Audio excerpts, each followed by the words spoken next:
오늘 서울대 트루스포럼의 김은구 대표 모시고 한국 크리스찬 청년들에게 고한다고 하는 귀한 그런 강연을 들었습니다. 원래는 다른 한 청년이 와서 북한의 진실, 이런 모든 것들을 밝혀주는 그런 시간을 가지려고 했는데 개인적인 사정이 있어서 오질 못했습니다. 그래서 오늘은 제가 우리 김은구 대표가 끝에 이야기했던 보수주의라고 하는 게 뭔가 이걸 좀 한번 설명을 하려고 이 자리에 섰습니다. 1945년 8월 15일 우리나라가 일제강점기 이 모든 걸 마치고 이제 해방이 됐습니다. 1948년 8월 15일 대한민국이 건국이 됐습니다. 그 이후로 70년 동안 엄청나게 큰 긍정적인 변화가 이 대한민국 땅에 있었습니다. 이 대한민국은 이승만, 박정희 등과 같은 자유보수주의자들이 세운 나라입니다. 저와 여러분이 살고 있는 이 나라가 어떤 나라인가를 정확히 아셔야 돼요. 이 나라는 이승만, 박정희 같은 자유보수주의자들이 세우고 발전시킨 나라예요. 지금 저와 여러분이 누리고 있는 이 자유와 번영, 엄청난 것과 같은 이런 모든 거 모두 자유보수주의에 기초하고 있는 거예요. 그럼에도 불구하고 좌익들의 잘못된 것과 같은 교육으로 인해 우리나라 사람들의 정신세계가 변하고 있습니다. 그 결과 사회주의, 공산주의 체제를 동경하는 무리들이 무척 늘어나 있어요. 사회 곳곳에, 중요한 곳에 이와 같은 붉은색의 무리들이 자리를 잡고 있습니다. 이렇게 하다 보니까 요 근래에는 자유민주주의, 자유시장경제 체제를 나는 옹호한다 그 얘기만 하면 극우라 그래요. 여러분, 그게 무슨 극우예요? 지금 저와 여러분이 살고 있는 이 사회가 자유민주주의, 자유시장경제 체제예요. 이게 무슨 극우예요? 맞습니까, 여러분? 이게 무슨 극우예요? 지금 우리나라의 기초가 이게 자유민주주의, 자유시장경제, 지금 그것 때문에 저와 여러분이 먹고 살고 있고 우리 아이들 교육시키고 있는 거예요. 이런 상태인데 그 얘기를 하면 저보고 뭐라 그래요? 극우라는 거예요, 극우. 제가 언제 나가서 돌멩이를 던지고 무슨 일 한 적이 어디가 있어요? 무슨 극우입니까, 이게? 이런 가운데 보수에 대한 잘못된 그런 인식이 확산이 되고 있어요. 아까 이야기한 대로 보수는 수구 꼴통이다. 이제 그런 얘기죠. 수구라는 말 자체가 좋은 의미로 쓰일 수도 있고 나쁜 의미로 쓰일 수도 있어요. 좋은 것, 의미로 쓰이면 옛 것을 잘 간수한다. 근데 이제 이게 너무 간수하다 보니까 고집을 피우면 그럼 이제 꼴통이 된다. 이제 그런 이야기죠. 그런데 우리가 이야기하는 보수주의는 아까 어느 자매님이 그 얘기 하더라고. 온고의지신. 그렇죠? 옛날의 것들을 잘 이렇게 살펴보고 그걸 우리에게 적용해서 그 지혜를 이용하는 거, 이게 우리가 그걸 보수주의라고 이야기하는 거예요. 그런데 많은 사람들이 이승만, 박정희 같은 이런 사람을 수구 꼴통이라고 이야기합니다. 여러분, 그 잘못된 프레임이에요. 이 세상 어떤 사람보다 가장 진보적인 사람이 이승만, 박정희 대통령입니다. 이승만은 조선시대의 유교 질서 완전히 타파한 사람이에요. 저와 여러분을 위해서 이 세상에서 사람들이 만들 수 있는 가장 좋은 체제, 자유민주주의 시장경제 체제의 헌법을 마련해 준 사람이 이승만입니다. 그 당시 사람 가운데 이승만보다 더 많이 온 세상을 여행하고 온 세상을 이해했던 그런 사람이 어디가 있어요? 한문 다 하죠. 한글 다 쓸 줄 알죠. 영어 그렇게 잘하고 온 세상에 우리나라 사람 가운데 그렇게 훌륭한 진보적인 사람이 어디가 있어요? 심지어 구원받아서 영원한 세계까지 이해하고 예수님을 구원자로 영접한 그런 분이에요. 그런 의미에서 가장 진보적인 사람이 바로 이승만 대통령입니다. 박정희 대통령, 그 당시 사람들 가운데 국가 개조를 위해서, 국민 개조를 위해서 그렇게 큰 꿈을 가진 그런 사람이 어디 있습니까? 그렇죠? 5,000년 동안 그 역사, 그 동안의 패배주의를 극복을 해서 18년 동안 통치하는 가운데 전 세계 사람들이 가장 동경하고 감동을 받는 이 한강의 기적을 맨손에서 이룩한 사람이 박정희 대통령입니다. 맞습니까? 가장 큰 진보주의자예요. 누가 수국골통이냐? 김일성과 그 후예들, 김정은이, 김정일이 등 이미 몰락한 공산주의 체제를 옹호하는 이런 사람들이 수국골통인 거예요. 온 세계 사람들이 다 이건 망했다고 하는 사회주의 이런 이념으로 나라를 망치고 있잖아요. 북한의 고통받는 대중은 외면하고 김정은이만 유리하게 하는 그런 일을 하는 이런 사람들이 수국골통인 겁니다, 여러분. 예. 근데 왜 국민들이 이런 체제를 선택하고 지금도 약 50% 이상이 동조를 하고 있느냐? 이념과 사상이 바로 서지 않았기 때문에 그런 거예요. 여러분, 가난은 노력을 통해서 극복할 수 있습니다. 근데 한 국가 아니면 한 단체의 정신세계, 이게 바로 서지 않으면 절대 선진국 대열에 들어갈 수 없습니다. 먹고 사는 거는 지금 제가 봤을 땐 우리나라가 모르겠는데 전 세계 5등 안에 드는 것 같아요. 먹고 사는 거, 이거 사는 걸로 보면. 근데 절대 어느 나라도 우리나라 선진국이라고 이야기하지 않습니다. 왜? 이게 비어있기 때문에 그래요. 이 정신세계가 비어있기 때문에 지금 그런 거예요. 다른 국가, 다른 민족이 우리나라를 동경의 대상으로 이제 삼아야 되겠다. 이게 세상의 인도자가 돼야 되겠다 하면 정신 문명이 발전해야 되는 거예요. 지난 70년간 경제 성장했습니다. 외적 성장했습니다. 그런데 이념과 이 사상이 이게 퇴보를 했어요. 퇴보. 그래서 심지어 보수주의를 표방하는 자유한국당 국회의원들조차도 보수 정신이 뭐냐 이렇게 물으면 그거 제대로 대답할 사람이 거의 없어요. 죄 없는 대통령을 탄핵으로 몰아갔는데 앞장선 사람들이 이 자유한국당 국회의원들이에요. 지금 그날 2년이 됐어요. 그리고도 지금 잘못을 몰라요. 반성이 없어요. 우리 성경식으로 얘기하면 회개할 줄 몰라요. 그런데 문제가 되는 건 그리스도인이라고 불리는 사람이 여기 한 몫을 하고 있다는 겁니다. 이게 안타까운 거예요, 여러분. 그리스도인은 사회의 면역 체계입니다. 면역 체제예요. 여러분, 에이즈라고 하는 그런 병을 아실 거예요. 에이즈. 에이즈는 면역을 약화시키는 그런 병이에요. 그러니까 에이즈 때문에 죽는 게 아니라 면역이 약화되면 그러면 폐렴이 생긴다든지 뭐가 이렇게 들어오면 그러면 죽는 거예요, 사람이. 다시 말씀드려, 저와 여러분, 이 그리스도인은 이 사회의 면역 체계예요. 면역 체제예요. 이 면역 체제가 약화가 되면 그러면 공산주의, 사회주의 같은 이런 악한 것들이 들어오면 사회가 붕괴가 되는 겁니다. 지금 이 나라가 왜 이렇게 어려우냐? 기독교가 면역 시스템의 그 역할을 감당하지 못하기 때문에 그래서 이 나라가 지금 이렇게 어려운 거예요. 목사들의 다수가 좌파라고 하는 그런 통계가 지금 나오고 있지 않습니까? 미국의 기독교 한마디로 침례교라고 얘기할 수 있는데 침례교에서 있을 수 없는 일입니다. 어떻게 목사가 좌파가 돼요? 성경적인 그런 기독교 안에서 어떻게 목사가 레프티스트가 되냐 말에 좌파가 된다는 게 그게 있을 수 있는 일입니까? 예수 그리스도의 영은 진리의 영입니다. 진리. 이 영이 들어가면 예수님의 진리로 말미암아 그 사람의 사상체계, 이념체계가 바뀔 수밖에 없어요. 어떻게 바뀌냐? 보수주의자로 바뀔 수밖에 없어요. 왜 그러냐? 성경이 보수주의를 가르치기 때문에 그렇습니다. 성경에 나와 있는 처음부터 끝까지 나와 있는 이 사상과 이념은 보수주의예요. 이 사상이 빈곤하면 국가가 표류하게 되고 이 표류가 장기화되면 국가가 망하는 겁니다. 그래서 오늘은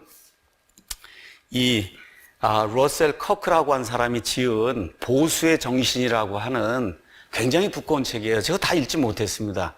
그냥 여러분에게 이 보수주의가 무언가 하는 거를 여러분에게 소개하려고 이 책을 이제 가지고 왔습니다. 아까 우리 김웅 대표가 버크라고 하는 그런 사람 그 이야기를 했듯이 지금부터 한 200년 전부터 영국과 미국을 통해서 보수라고 하는 것이 어떤 개념인가 이런 것들을 정립한 그런 사람들의 그 이야기, 사상 이런 것들을 총망라한 그런 책이 이게 보수의 정신이라는 책이에요. 1953년에 출간이 돼서 베스트셀러가 됐고 그래서 많은 미국 사람들에게 영향을 미쳤던 이와 같은 책이 이 보수의 정신이라고 하는 이런 책입니다. 이 러셀 커크라고 한 사람은 미시간 주에 있는 주립대학의 역사 강사였어요. 여기 가서 읽어보니까 열차 기관사의 아들로 그렇지만 만만치 않은 지성을 겸비한 그런 사람이고 생물학적 사고로 이렇게 태어난 그런 사람이라 어마어마한 그런 문장들을 쓸 수 있는 그런 능력을 가진 사람이다. 우리가 예수님을 믿습니다. 예수님을 올바로 파급하기 위해서 가장 중요한 것이 뭐냐? 말과 글이에요. 이 사람들이 가지고 있는 이 말과 글을 쓸 수 있는 이게 사람을 변화시키는 거예요. 그래서 1953년도에 이 컨서버티브 마인드라고 하는 이 러셀 커크의 이 대작이 이제 나온 거죠. 뭐 대작은 별건 아닙니다. 이 사람이 이 박사학위 했을 때 쓴 논문이 바로 이 책이에요. 박사학위 쓴 논문이. 그래서 커크는 이거를 이제 박사학위를 하면서 이제 논문을 쓰면서 이렇게 이제 이야기를 했습니다. 이 책은 우리 문명의 정치적이고 정신적이며 지적인 전통을 지켜내려는 우리의 노력에 바치는 나의 헌신이다. 우리 문명이 있잖아요. 우리 서구사에 문명이 있어요. 미국의 기독교적인 그런 문명이 있어요. 그렇죠? 이게 정치적이고 정신적이며 지적인 전통이 있는 거예요. 미국이 왜 저렇게 발전하고 있는가? 거기에 대한 어떤 전통이 있는 겁니다. 그 전통의 핵심은 뭐예요? 기독교 정신입니다, 여러분. 자유에 기초한 기독교 정신이에요. 이거를 지켜내려고 우리가 노력을 하지 않으면 그러면 마귀가 이걸 빼앗아 갑니다. 그러니까 이 러셀 커크라고 한 사람이 기독교인은 아니에요. 그럼에도 불구하고 기독교 정신, 그 정신이 얼마나 중요한가를 이 책에 이제 기술을 한 거예요. 그래서 현대인의 정신을 구해내려면, 이 마귀의 세력에서 현대인의 그 정신을 구해내려고 하면 지금 바로 행동을 해야 된다. 이제 그렇게 이야기를 했습니다. 그래서 그 보수의 정신 거기 가서 보니까 거기에 좀 앞부분에 좀 이렇게 좀 여러분에게 나눠드릴 그와 같은 내용이 있어서 그래서 몇 가지 좀 이렇게 인용을 하도록 하겠습니다.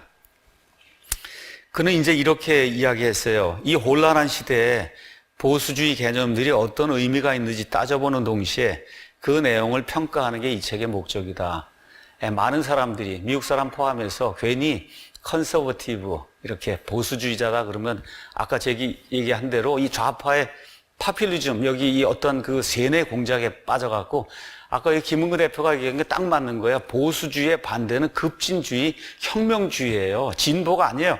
여러분, 이승만, 박정희 같은 사람이 보수주의인데 얼마나 진보주의자예요. 저도 굉장한 보수주의자인데 굉장한 진보를 이룬 사람입니다. 그런 의미의, 그런 나쁜 의미의 이런 수구 꼴통의 그런 의미가 아니에요. 보수주의라고 하는 그 원래 그 의미가 무엇인가. 그래서 이 보수주의에 대한 개념들에 대한 오해가 생기기 때문에 그래서 이런 것들을 해결하기 위해서 이 책을 썼다. 그래서 이 책은 보수 정당들의 역사서, 뭐 보수주의 정당이라고 하면 미국 같으면 이제 공화당이 있는데 이런 거 역사서가 아니다. 차라리 보수주의를 정의하는 긴 에세이다. 이렇게 이제 하면서 영국과 미국 보수주의의 핵심이 무엇이냐. 그 다음에 영국과 미국의 공통적인 어떤 사상체계가 보수적인 본능을 지닌 사람들로 하여금 프랑스 혁명 이후에 급진적인 이론이나 사회 변혁에 저항할 수 있도록 그렇게 만들어줬느냐. 뭐 이런 것들을 이렇게 보여주기 위해서 지은 책이 이 보수의 정신이다. 이제 저자가 이제 그렇게 이야기하고 있어요. 가서 보니까 젊은 청년 시절에 20대 후반에 이제 스코틀랜드에 있는 세인트 앤드루스 대학에서 이제 박사 과정을 밟는 동안에 논문을 쓴 게 그게 바로 이 책입니다. 거기서 연구 시작했고 30대 초반에 이 모든 거를 이제 완성을 했습니다. 그래서 이제 거기 가서 보니까 서문 이렇게 써 있는데 가서 보니까 원고를 읽다 보면 자신의 새로운 발견에 더할 나위 없이 기뻐하는 청년의 모습이 보인다. 이 두꺼운 책을 30살에 지은 거예요. 이렇게 해서 박사학위를 이제 따게 된 거예요. 혼란스러운 시대에 자신의 길을 찾아가는 만족할 만한 인생관을 찾은 그 청년의 그 기쁨이 이 안에 이제 들어있는 거예요. 그리고 커크가 찾아낸 보수주의에는 그에게 방향을 제시하고 가장 절실한 문제에 해답을 주었다. 이제 이렇게 돼 있습니다. 끝에 가서 보니까 커크의 경력에서 가장 눈에 띄는 대목이 하나는 굳은 결심의 일관성이다. 혼돈의 시대에 그는 지치지도 않고 설득력 있게 질서의 원천과 필요성을 설파했다.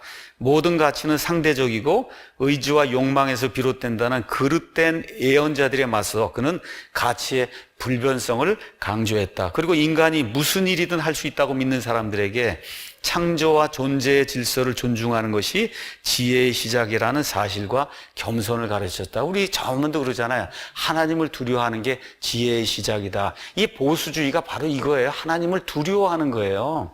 다른 거 아닙니다. 보수주의라는 게 수구 꼴통이 아니라 하나님을 두려워하는 거예요. 내 위에 초월적인 존재가 있다는 걸 인정하는 거예요. 내 힘으로 안 되는 영역이 있다는 걸 인정하는 거예요. 그래서 예수님을 필요로 하는 게 그게 보수주의인 겁니다. 러셀 커크는 이미 우리 곁에 없어 이미 세상을 떠났어요. 그러나 그의 말과 책, 기념비적인 글에서 우리는 여전히 힘을 얻게 된다. 그 중에서 가장 으뜸은 바로 이 보수의 정신이다. 이렇게 이제 한 분이 이렇게 이야기를 했습니다. 자, 그래서 러셀 커크가 이 책을 이제 7번째 개정판을 내면서 이렇게 이제 이야기했습니다. 어느 사회나 건강하게 작동하려면 개선하려는 추진력과 보존하려는 추진력이 모두 필요하다. 그러니까 개선하려는 것도 있고 보존하려는 것도 있어야 돼요. 시대 환경에 따라 우리는 진보 쪽의 힘을 보탤지 아니면 계속성의 무게를 둬야 할지를 결정한다. 현대 사회는 눈이 핑핑 도는 속도로 변화한다. 맞습니까, 여러분? 눈이 핑핑 돌아요. 저도 눈이 핑핑 돌더라고요. 선풍기 하나 켤래도 다 뭐 이거 해야 돼. 옛날에 이거 하나만 누르면 끝났는데 선풍기도 켜기 어려워요, 지금. 그에 따른 도덕적 질서와 시민적 질서의 해체를 막는데 지금의 보수적 추진력은 충분할까? 그 사실 여부는 오늘날의 보수주의자들이 얼마나 그들의 유산을 잘 이해하느냐에 달려있다는 거예요. 저와 여러분이 기독교 정신, 이 성경에 나와 있는 이와 같은 컨서버티브한 그런 정신이 무언가를 이해하지 못하면 이 나라는 망합니다, 여러분. 여러분의 자식들은 망하는 그런 사회에 살 수밖에 없는 거예요. 우리의 유산이 무엇이냐? 기독교의 유산이 무엇이냐? 최소한 기독교 정신의 유산이 무엇인가? 이거를 저와 여러분 기억을 해야 지금 미국이 무너지려고 하는 가운데 지금 트럼프가 나타나서 저 뭐 하는 거예요? 기독교 정신을 살리는 거예요. 기독교 정신을 살리는 거예요. 그걸 살려서 다시 지금 막아보려고 지금 노력을 하고 있는 겁니다. 마지막으로 하나만 더 이야기하겠습니다. 이 책은 이제 그 역자가 이름이 이재학으로 돼 있는데 이분이 그 역자의 글 중에 이렇게 이제 몇 줄 적은 게 있는데 감명적이어서 제가 여러분에게 읽어드리겠습니다. 보수주의는 독재나 재벌의 이해를 대변하는 사상이 아니다. 많은 사람들 그러죠. 대기업은 다 보수, 수구꼴통 이런 거 하는 게 아니에요. 보수주의는 어떤 일관된 논리 체계가 있는 이념도 아니다. 역자가 이야기하는 겁니다. 보수주의를 굳이 몇 마디로 요약하자면 인간은 대단히 불완전한 존재여서 지상낙원이나 천국을 지구상에 구현할 방법이 없으니 조금씩 더 노력해서 더 나은 사회를 이루도록 최선을 다하자는 그런 생각이에요. 우리 인간의 힘으로 와탕탕 무너뜨려 갖고 이 혁명을 일으켜서 될 것 같죠? 안 됩니다. 그거 안 된다는 걸 인식을 하고 초월적인 존재가 우리를 본다는 거 인식을 하고 과거의 모든 그런 경험들을 존중을 하면서 조금씩 해서 진보되는 그런 방향으로 나가자는 거예요. 동시에 이 지구는 우리 조상들이 살았던 곳이고 앞으로 우리 후손이 살아갈 곳이기 때문에 지금 우리가 처음이자 마지막으로 사는 땅인 듯 마음대로 행동하지 말고 충분히 겸손하게 행동하는 그런 사람이 돼야 된다는 거예요. 마치 그냥 자기 힘으로 다 할 수 있는 것처럼 이게 뛰어다니잖아요. 이 혁명하는 사람들 보면 그렇잖아요. 이게 세상을 망치는 사람들이다. 그 얘기를 하는 책이 이 책입니다. 자, 그래서 오늘은 제가 이 보수의 정신, 이 두꺼운 걸 다 이야기하려고 하는 것이 아니라 이 보수의 정신 뒤에 가면은 보수의 10대 원칙이 있어요. 그러니까 내가 좀 보수적이야 이렇게 이야기할 때 특히 우리 미국이나 영국의 기독교인들이 나는 좀 보수주의적인 그런 사람이다 라고 이야기할 때 그 사람들이 가지고 있는 그 10가지 원칙이 있습니다. 그 원칙은 저와 여러분이 자식들을 제대로 키우기 위해서 어떻게 키우냐? 보수적으로 하나님을 두려워하는 그런 사람으로 키우기 위해서 반드시 필요한 거기 때문에 오늘 그 원칙을 제가 말씀을 드리고 우리 사회와 이렇게 한번 투영해보는 그런 시간을 갖도록 하겠습니다. 처음에 말씀드린 것처럼 보수주의는 이념이나 종교가 아니에요. 보수주의는 정신의 상태이며 문명사회의 질서와 역사를 바라보는 시각이에요. 우리 이게 대한민국이 지금 한 70년 전에 진짜 세계에서 제일 못 사는 그런 나라에서 지금 세계에서 가장 잘 사는 그런 나라의 반열에 지금 들어있거든요. 이거의 그 역사를 어떻게 보느냐 말이에요. 이게 하나님이 함께 해주신 아름다운 그런 역사로 보는 거냐, 태어나서는 안 될 그런 나라로 보는 거냐, 이런 역사관이 있지 않습니까, 여러분? 그렇죠? 예. 이 문명사회의 질서와 역사를 바라보는 그러한 그 시각, 이게 보수주의입니다. 그래서 보수적인 인간은 어떤 사람이냐면 무질서와 어둠보다는 영원히 지속되는 것들을, 그거를 영원한 것에 가치를 두는 그런 사람, 그걸 기뻐하는 그런 사람이 보수주의자예요. 여러분, 그런 의미에서 보수주의자입니까? 영원히 지속이 되는 하나님의 영원한 생명에 관심을 두고 내가 이 땅에서 어떤 고통과 핍박이 있다 해도 저 하늘나라에 영원 무궁토록 나를 위해 하나님이 만들어 놓으신 한 자리가 있다는 그 사실, 그거 기억하며 사는 사람입니까? 예, 그런 사람이면 반드시 보수주의자가 돼야 된다는 거예요. 그래서 지금부터 소개하는 10가지 원칙은 현 시대 미국 보수주의자들이 지키고 있는 그러한 신념입니다. 첫 번째, 보수주의자는 불변의 도덕적 질서가 존재한다고 믿는 거예요. 이게 무슨 얘기냐? 인간보다 우월한 존재가 있다고 믿는 거예요. 그 존재가 인간을 위해서 이와 같은 도덕적인 질서를 만들어 놨다고 믿는 거예요.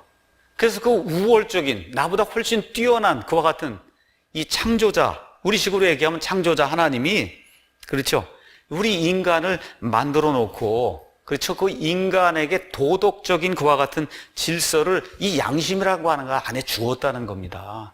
네. 이거를 믿는 거예요. 이렇게 하면서 이 보수주의자는 인간의 본성은 절대 변하지 않는다고 믿는 거예요. 이걸 기독교식으로 이야기하면 인간의 죄성, 탐욕, 우상숭배, 시기, 질투, 그렇죠, 또 동시에 또 뭐가 있어요? 무언가 영원한 걸 추구하려고 하는 그런 마음이 누구에게나 내재가 되어 있거든요. 그렇죠? 또 이렇게 선을 좀 추구해.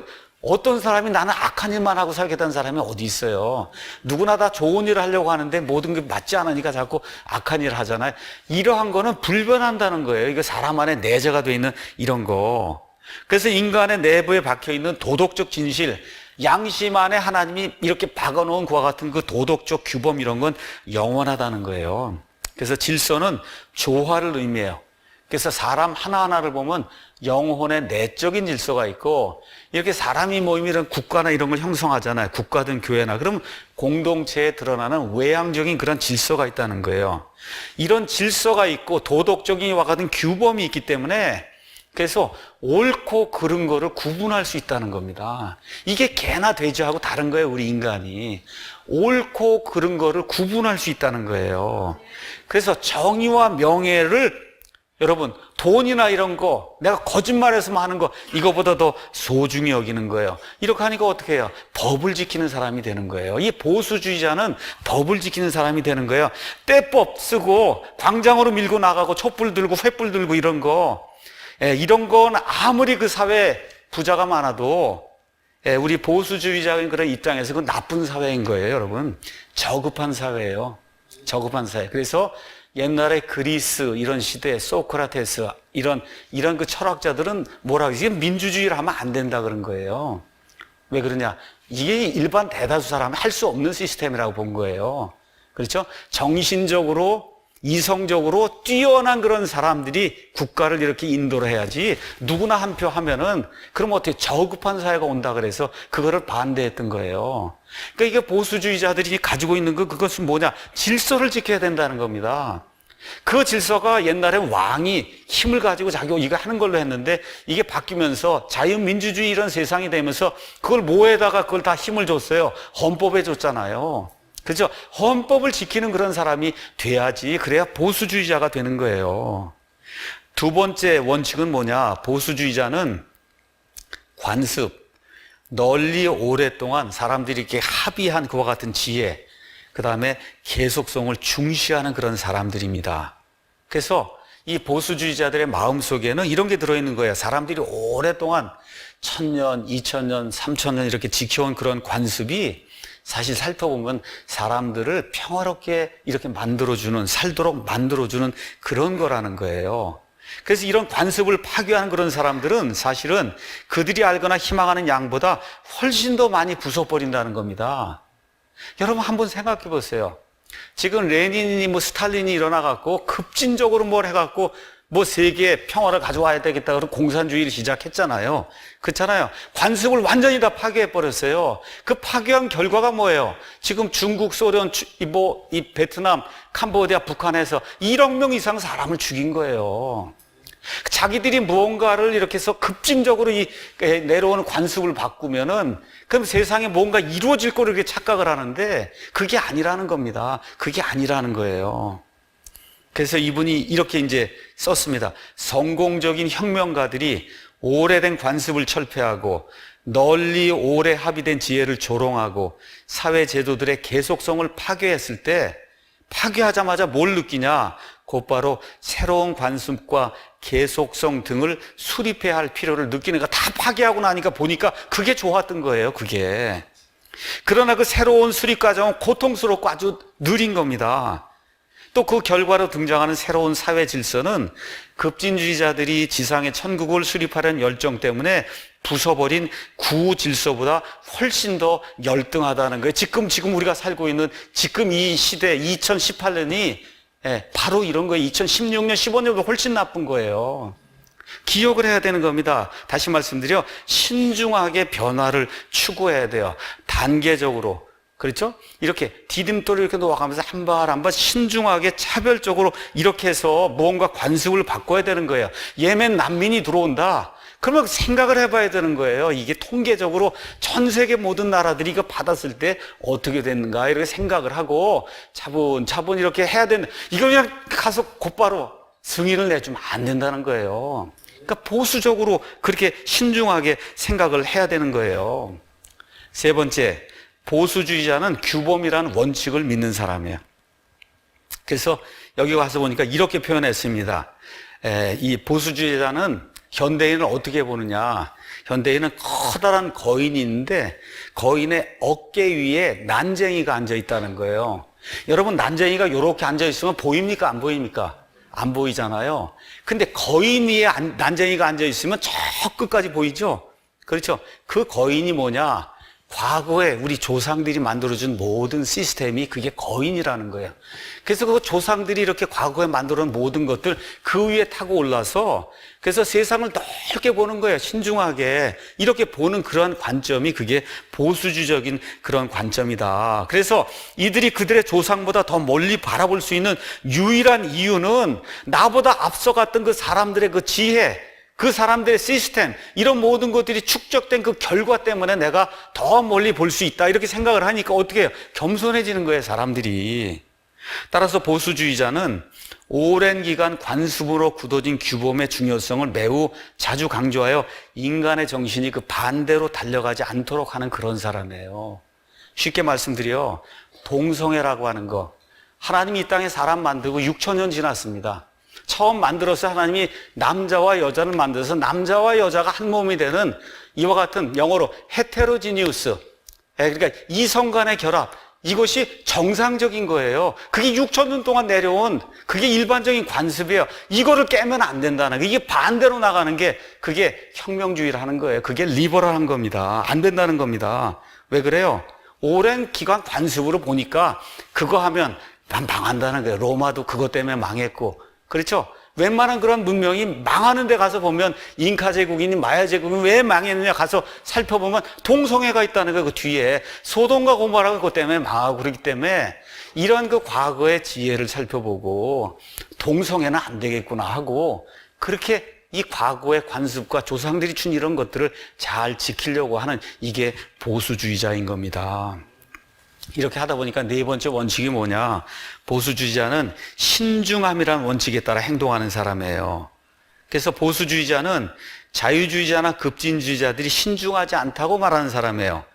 왜냐하면 그들이 제거해 버리려고 희망하는 그 악독보다 더 나쁜 새로운 폐해가 등장할 위험을 충분히 고려하지 않은 채 오직 자신들만의 목표를 향해 달려가는 사람이 그게 자유주의 급진주의자예요.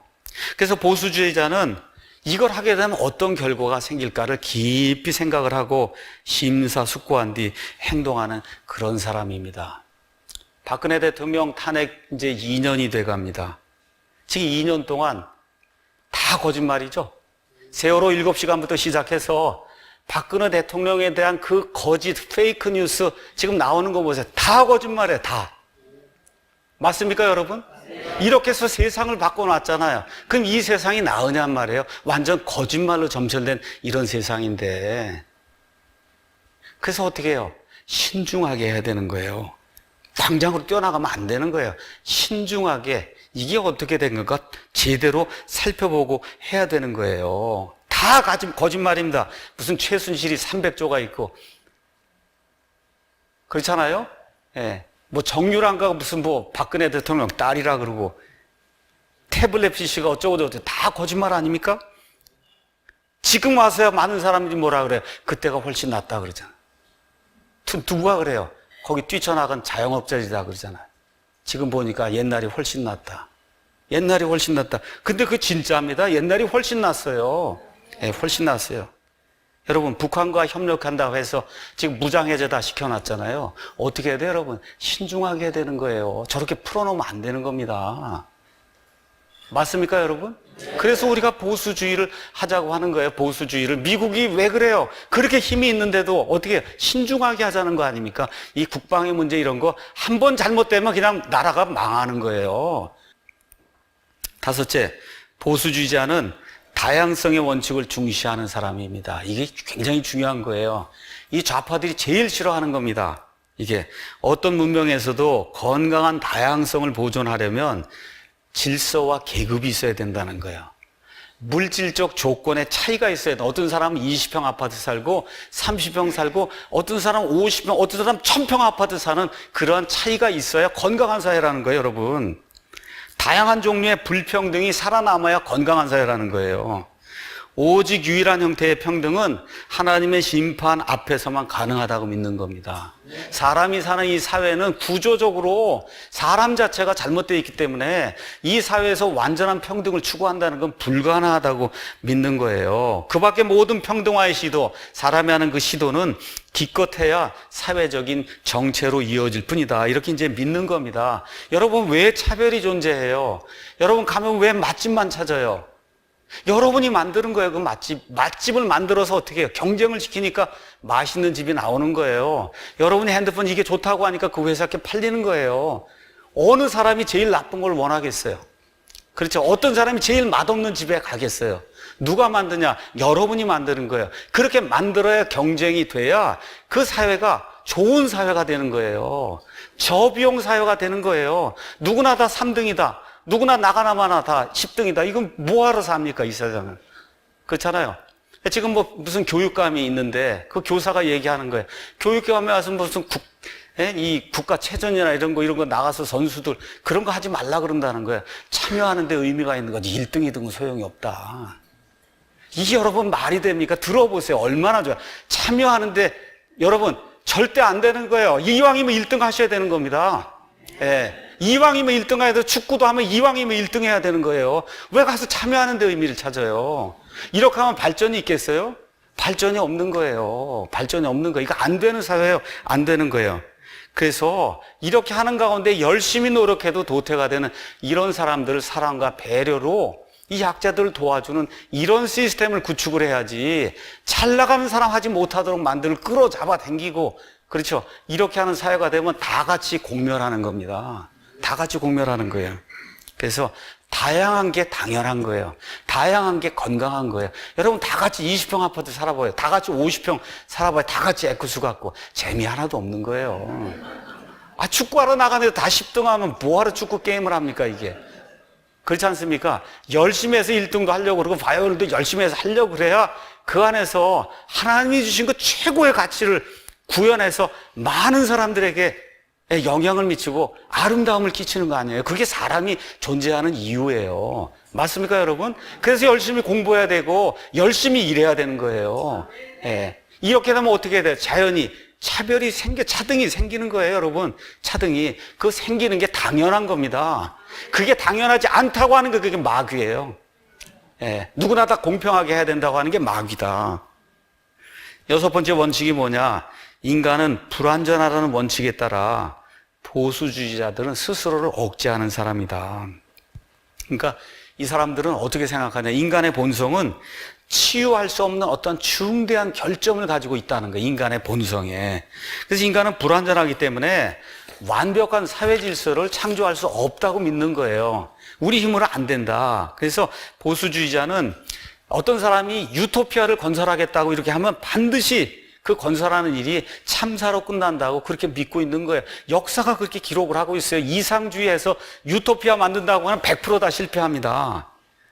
인간은 완벽한 세상에 살도록 만들어지지 않았어요. 죄 때문에. 우리가 합리적으로 기대할 수 있는 최대치를 얘기하는 거예요. 참을만하게 질서가 잡혀 있고 정의롭고 자유로운 사회로서 어느 정도의 악과 사회적 불균형, 고통이 계속 존재하는 곳, 거기에 우리가 사는데요. 그거 인지를 해야 돼요. 그게 인간의 힘으로 유토피아 건설, 그 마귀가 주는 생각입니다. 그 마귀가 주는 생각 때문에 구소련, 중국, 북한, 베네수엘라 해서 사람들 다 굶어 죽이고 수많은 사람 죽이게 된 거예요. 인간의 힘으로 불가능하다. 그 제가 말씀드렸잖아요. 어느 정도 참을 만한 그런 질서가 유지가 되고 정의롭고 자유로운 그런 사회가 되면 인간의 힘으로는 최대한 다 한 겁니다, 여러분. 다 한 거예요. 이 안에서 자식들과 함께 영혼을 추구하는 그런 사람들이 되라고 하나님이 우리를 불러주신 거예요. 7번째 원칙은 뭐냐? 보수주의자들은 자유와 재산권이 밀접하게 연결되어 있다고 확신하는 그런 사람이다. 다시 말씀드려 사적인 소유에서 재산권을 분리해버리면 거대 중앙정부가 지배하는 전체주의 시스템이 되는 겁니다. 그런데 위대한 문명, 지금 이 시대의 가장 위대한 문명은 미국 문명이에요. 그럼 뭐 때문에 생기냐? 사유재산권을 극대화할 때 저런 문명이 생기게 되는 겁니다. 사유재산권이 더 광범위하게 확산될수록 공동체는 더 생산적이고 안정적이 되는 거예요. 경제민주화해자가서 평준화시키면 그러면 경제적 진보가 아니라고 믿는 거예요. 그게 된 적이 없습니다. 예. 성경에 하나님이 처음부터 얘기하는 게 뭐예요? 죄 지은 다음에 열심히 땀 흘려서 먹고 살라는 거예요. 열심히 땀 흘려서 먹고 살라. 그래서 사도 바울이 뭐라 그래요? 일하기 싫으면 먹지 말라는 거 아닙니까? 이게 성경이 이야기하는 이 자유민주주의 시장경제 체제예요. 그래서 재산권을 가장 크게 강조해주는 그와 같은 나라가 이 세상에 가장 좋은 나라예요.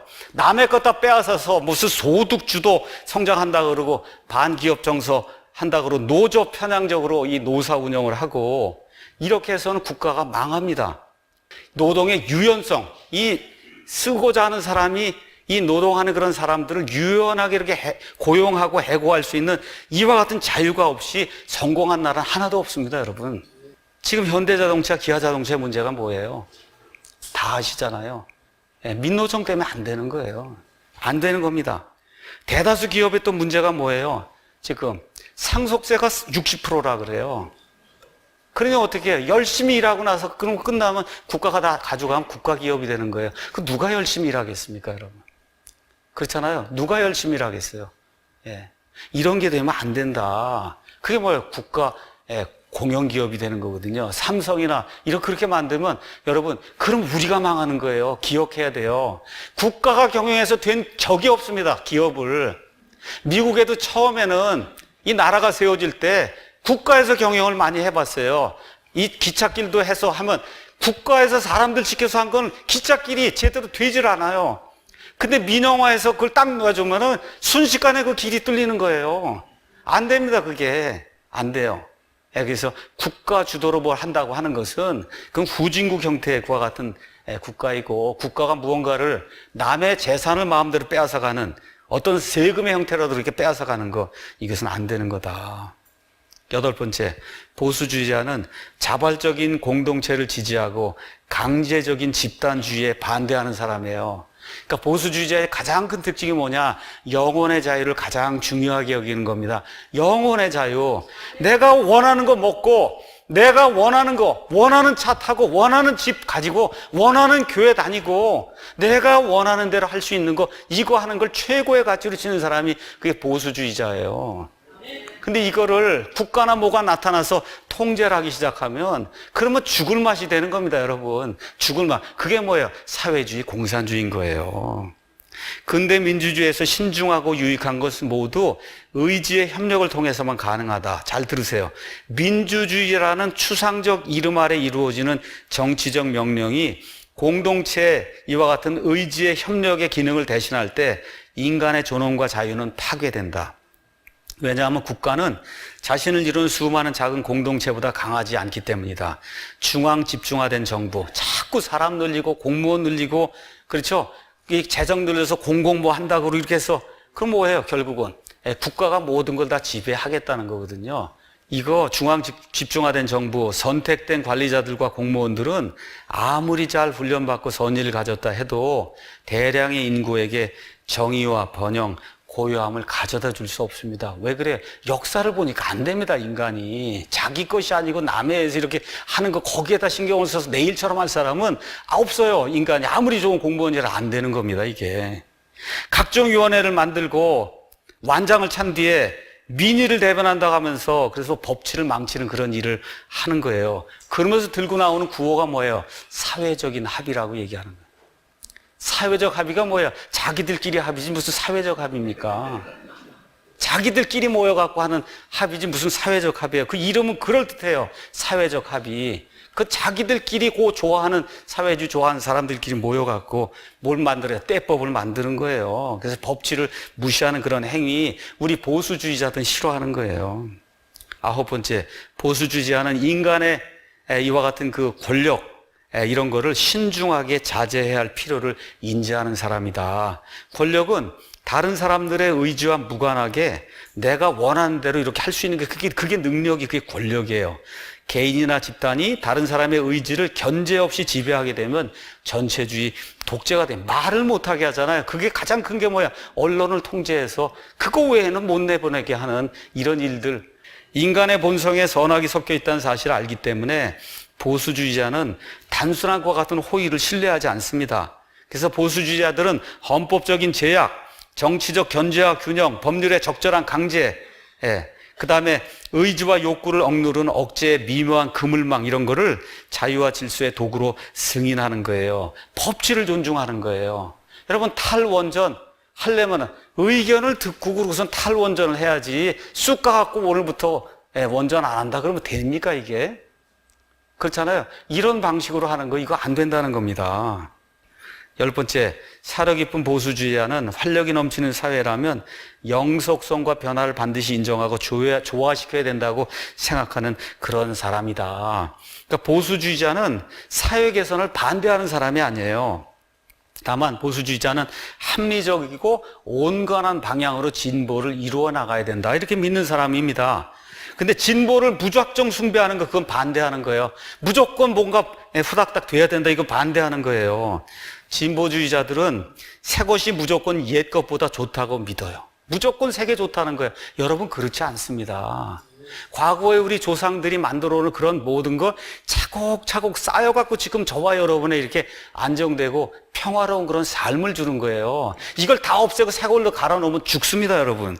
인간 육체의 변화가 필수적이듯 사회 체제에도 변화는 필수적이라고 우리 보수주의자들은 추론해요.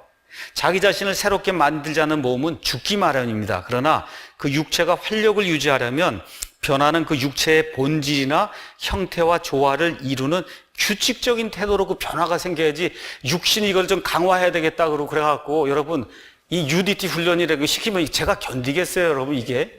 안 되는 거잖아요. 이걸 내 몸에 맞게 차근차근 이렇게 변화를 시켜서 몸을 강화를 시켜야지. 그렇지 않습니까? 저한테 지금 가서 해병대 훈련하라 그러면 그냥 죽는 거죠. 그 순간에 뭐 어떻게 변화가 그게 가능하겠어요, 그게. 그렇지 않으면 변화는 괴물이 된다는 거예요. 그 육체를 삼켜버리는 암이 된다는 거예요. 그건 너무 세면 스트레스가 되면 어떻게 암이 되는 거거든요. 그래서 모세는 모세오경의 마지막 책 신명기를 주면서 이제 이렇게 이야기를 했습니다. 신명기 4장 32절에 이제 내가 있기 전의 날들, 곧 하나님께서 사람을 땅 위에 창조하신 날부터 지금까지 지나간 날들에게 한번 물어봐라. 하늘 이 끝에서 저 끝까지 한번 물어봐라. 물어보라는 거예요. 지금까지 일들이 어떻게 이렇게 진행이 되어 왔고, 이게 어떻게 되니까 한번 과거를 이렇게 살펴보라는. 그래서 모세가 계속 얘기해 주는 게 뭐예요? 기억해라, 기억해라, 기억해라, 기억해라 이야기하는 겁니다. 요엘서 1장 3절에 너희는 그것을 너희 자녀들에게 말하고 너희 자녀들은 그들의 자녀들에게 말하며 그들의 자녀들은 다른 세대에게. 그래서 부모의 것이 계속해서 전달이 될 때 저 유대인들이 지금 1948년 5월에 돌아와서 하나님의 약속을 이루는 그와 같은 사람들이 된 거잖아요. 뭐 때문에 그래요? 보수, 컨서버티브하게 지킬 걸 지켰기 때문에 저 일이 이루어지게 된 겁니다. 그래서 저와 여러분이 과거를 기억해야 돼요. 이 과거에 기반해서 미래를 펼쳐야 돼요. 나를 믿으면 안 되는 겁니다. 나를 믿으면 안 돼요. 이것이 우리 보수주의자들의 관점이며 특히 그리스도인들의 관점이에요. 이제 아이들에게 어떻게 아이들을 키워야 될 것인가? 제가 여러분의 몇 가지 이야기하고 마치겠습니다. 여러분, 아이들을 보수적으로 키우셔야 됩니다.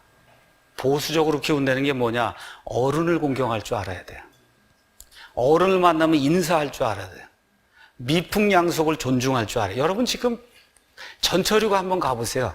너무 민망해요. 이건 뭐 노인이 이렇게 있고 뭐고 그냥 아나 무인입니다. 그 앞에서. 오히려 무슨 얘기하면 맞아 죽어요. 야, 좀 일어나서 좀 저 할아버지한테 좀 이렇게 해야 되잖아. 이런 얘기하면 맞아 죽어요, 요새. 이게 정상적인 사회입니까, 이게? 그렇죠? 그 미풍양속을 존중하고 자유민주주의 시장경제. 이거는 뭐예요? 물 흐르듯이 흘러가는 인간이라면 누구나 누려야 될 그와 같은 거예요. 이거를 존중하는 그런 사람을 만들어야 돼요. 어떻게 해요? 열심히 성실히 부지런하게 일하는 이 아이들을 만들어야 되는 거예요. 열심히 공부하는 그런 아이들을 만들어야 되는 거예요. 이거 못 만들면 여러분이 하나님 앞에 가서 회개보고해야 돼요. 약자를 배려할 줄 아는 그런 인간을 만들어야 되는 거예요. 이런 가운데 고통과 고난이 인간의 삶 속에 반드시 있다는 걸 인지하도록 만들어야 되고 인간의 힘으로는 안 되는 일이 있다는 거. 그래서 하나님을 믿고 하나님을 신뢰하고 그리고 구원받아야 된다는 거를 보수주의자가 돼야 가르쳐 줄 수 있는 거예요, 여러분. 내 힘으로 다 할 수 있는데 하나님 뭐가 필요합니까, 이게? 그렇잖아요. 절대로 떼법 쓰는 거 아니에요, 이게. 땡깡 부리는 거 있잖아요. 그런 거 하는 거 하면 안 되는 거예요, 우리 아이들에게. 안 되는 건 안 된다고, 되는 건 된다고 그렇게 가르쳐야 돼요. 그 다음에 저와 여러분이 가져야 될 태도가 있습니다. 이 땅에 살다 보면 이 땅이 완전하지 않기 때문에 너무 힘들어요. 안 되는 일이 있어요. 그때 어떻게 돼요? 하늘에서는 하나님이 해결해 주실 거라고 믿는 겁니다, 여러분. 이 땅에서 떼법으로 뭘 해서 해보려고 이렇게 선동하고 이렇게 하는 게 아니라 이 땅에서 내가 안 되는 일이 있어요. 인간 사회이기 때문에. 그럼 하나님이 내 투명한 양심을 보고 계시기 때문에 천국에서는 이 문제가 해결이 된다 하고 이 하나님을 바라보는 이러한 믿음의 사람으로 아이들을 키워야 되는 거예요. 그래서 이 땅에서 고난과 고통이 있어요. 그러면 어떻게 해요? 구조적으로 사회가 나빠서 우리 어머니 아버지가 이렇게 이 피해 망상의 쪽으로 가게 되면 아이를 망치는 거예요. 그게 오게 되면 나를 발전할 수 있는 그러한 기회로 만들어야 돼. 유명한 사람, 좋은 사람은 다 고통과 고난의 사람입니다. 이걸 통해서 사람이 위대하게 되는 거예요. 제가 분명하게 말씀드릴 수 있습니다. 고난과 고통과 핍박이 사람을 위대하게 만드는 거예요. 이게 없이 그냥 다 똑같이 뭐 이렇게 해서 이게 만들어 놓으면 사람 바보 얼간이로 만드는 겁니다. 있을 수 없는 거예요. 그래서 나의 발전 기회로 삼아야지 부모나 사회를 원망하는 그런 사람으로 만들어 놓으면 죽을 때까지 엄마 아버지가 죽을 고생하게 되는 겁니다. 그래서 나를 희생자로 보지 않는 그런 사람을 만들어 영어로 빅티마이즈 하는 거예요. 나는 저 사람 때문에 안 돼. 저 사회 때문에 안 돼. 저 무슨 구조 때문에 뭐 때문에 안 돼. 그냥 다 해서 나는 희생자다. 이게 만드는 게 이게 좌파거든요. 예. 이게 안 되는 거예요. 어떻게 해요? 오히려 이런 것들을 기회로 보고 열심히 부지런히 일하며 살면서 남보다 더 잘 살고 잘하는 사람이 있다는 걸 그걸 어떻게 박수를 쳐줘야 되는 거예요. 그 사람 때문에 우리 사회가 다 발전하는 겁니다, 여러분. 이렇게 생각을 해야 긍정적으로 사회가 바뀌면서 좋은 사람들의 사회가 되는 거 아닙니까? 이러한 가치가 바로 성경의 가치고, 이거를 우리는 뭐라고 그러냐? 보수주의라고 부르는 겁니다, 여러분. 수구 꼴통 이런 거 얘기하는 게 아니라. 그래서 마지막으로 이걸 위해서 제가 말씀드렸더니 무슨 데모하고 이럴 수 없는 거거든요. 그래서 우리 기도해야 됩니다. 왜 이런 일이 생겼냐? 제가 아침에 빵을 먹으면서 아마 제 아내에게 그랬던 것 같아요. 이스라엘 백성이 40년 동안 광야에서 만나를 먹었어요. 아침마다 내려가면 하늘에서 빵이 나와 있어요. 여러분, 하루 이틀 하니까 너무 좋은 거예요. 근데 이게 1년, 2년 똑같이 빵이 내리니까 기적이 매일 일어나도 실증이 난 거예요. 우리 국민들이 지금 실증이 났어요. 너무 잘 살고 하니까 실증이 났어요. 그래서 뭔가 또 한번 이상주의 뭘 한번 해봐야 되겠다고 지금 이쪽으로 지금 가고 있는 거거든요. 저와 여러분이 해야 될 게 뭐 있어요? 기도해서, 그건 마귀 작품이지 그런 게 있을 수 없다. 이 사람들의 마음을 하나님이 이렇게 굽게 만들어 주셔야 돼. 그래서 이 여론이나 이런 모든 것들을 하나님이 이렇게 굽게 이렇게 만들어 이렇게 굽혀갖고, 그래서 올바르게 돌아오도록 그런 하는 일을 하나님이 해주시도록 저와 여러분이 기도해야 돼요. 아마 어저께 제가 말씀드린 임호국 장로님이라 그랬던가? 임호국? 맞죠? 유튜브에 가시거든. 임종덕 장로 이렇게 치면 나와요. 그런 인생도 있더라고요. 한번 가서 들어보세요. 그 고난과 핍박이 사람을 위대하게 만들었잖아요. 임종덕 장로. 이런 게 이제 보시면서 그분이 이야기하면서 제가 좀 찔리더라고요. 뭐냐? 국가를 위해서 기도해야 된다. 어떻게 기도하냐 그랬더니 아침, 점심, 저녁에 기도 꼭 해라. 하나님이 지켜주시도록. 제가 성경 말씀 하나 읽고 마치겠습니다. 역대기야 7장 14절. 내 이름으로 불리는 내 백성이 자기를 낮추고 기도하여 내 얼굴을 구하고 자기들의 악한 길들에서 떠나면 그때 내가 하늘에서부터 듣고 그들의 죄를 용서하며 그들의 땅을 고치리라. 이 땅을 하나님이 고쳐주셔야 돼요. 우리 그리스도인들이 이 땅에 존재하는 거예요. 어떻게? 기도해야 됩니다. 기도해야 돼요. 이런 좋은 책들도 좀 사서 출판사도 유지될 수 있도록 해주고, 읽지 못해도 하나씩 사줘야 되는 거예요, 이게. 여러분 돈 벌어서 뭐 했어요? 이렇게 좀 사줘야 이런 출판사도 계속 좋은 책도 내고 그러는 거 아니에요, 이게. 그렇지 않습니까? 보수의 정신입니다, 보수의 정신. 오늘 좋은 주일에 예수님을 믿는다는 것이 무엇인가? 성경의 기독교적인 그런 가치가 무엇인가? 정말 사람을 사람답게 만들어주는 그런 가치가 무엇인가? 마귀는 한 번에 혁명을 일으키려고 하거든요. 그 일은 100% 실패할 수밖에 없어요. 이런 것들 기억하면서 하나님이 주신 이 나라, 이 민족, 특히 저 북한 땅에 저 2,500명 저 동포, 이 동포들이 순식간에 해방을 맞이할 수 있도록 하나님이 공산주의자의 모든 책동, 준동을 일시에 뒤집어 엎도록 저와 여러분이 기도하는 귀한 그리스도인이 되기를 예수님의 이름으로 축원합니다.